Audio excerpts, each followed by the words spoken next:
ভাগৰুৱা ভাব, চুলি সৰা, স্কিন প্ৰব্লেম, দাঁতৰ গুৰিৰ পৰা তেজ ওলাই থকা, বডি পেইন, এনেকুৱা সৰু সুৰা বহুত প্ৰব্লেম যদি আপোনাৰ হৈ আছে, তেতিয়াহ'লে আপোনাৰ শৰীৰত ভাইটামিনছ আৰু মিনাৰেলছৰ কমি হ'ব পাৰে। মাল্টিভিটামিন ছাপ্লিমেণ্ট ল'ব লাগেনে বাৰু এনেকুৱাত? ইয়াৰ পৰা আপোনাৰ কিবা লাভ হ'বনে আপোনাৰ লোকচান হ'ব? ভাৰতীয় মাৰ্কেটত পোৱা কোনটো মাল্টিভিটামিন চবতকৈ বেষ্ট?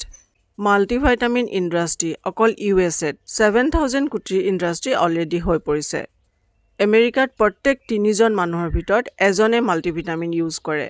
এই ট্ৰেণ্ড ভাৰততো খুব বিয়পি পৰিছে। ভাৰতৰ মানুহেও খুব মাল্টিভাইটামিন ইউজ কৰে। এই টেবলেটছবোৰৰ কিবা ফাইদা আছেনে বাৰু? এইটো ডিপেণ্ড কৰে। ভাৰতীয় মাৰ্কেটত পোৱা 90%তকৈ বেছি মাল্টিভাইটামিন ছাপ্লিমেণ্ট আমাৰ শৰীৰত এবজৰ্ব নহয়। ইয়াৰ কাৰণ এইটোৱে যে টেবলেটছ, ভাইটামিনছ, মিনাৰেলছ এইবোৰ কিহেদি বনোৱা হয়, ইয়াৰ চ'ৰ্চ মেনশ্যনেই নাথাকে। ভেজিটেবল, ফ্ৰুটছ এইবিলাকৰ পৰা বনোৱা হৈছে নে লেবত চিন্থেটিক পদ্ধতিৰে বনোৱা হৈছে, এইটো কথা গ্ৰাহকে গম পোৱাৰ কোনো উপায় নাথাকে। আপুনি যদি মাল্টিভাইটামিন কণ্টেইনাৰবোৰৰ ইনগ্ৰিডিয়েণ্ট চেক কৰে, গম পাব যে অকল কেমিকেল নেম লিখা থাকে। ভাইটামিন, মিনাৰেলছ, পেট্ৰলিয়াম প্ৰডাক্টছ জন্তুৰ শৰীৰৰ পৰাও ল'ব পৰা যায়।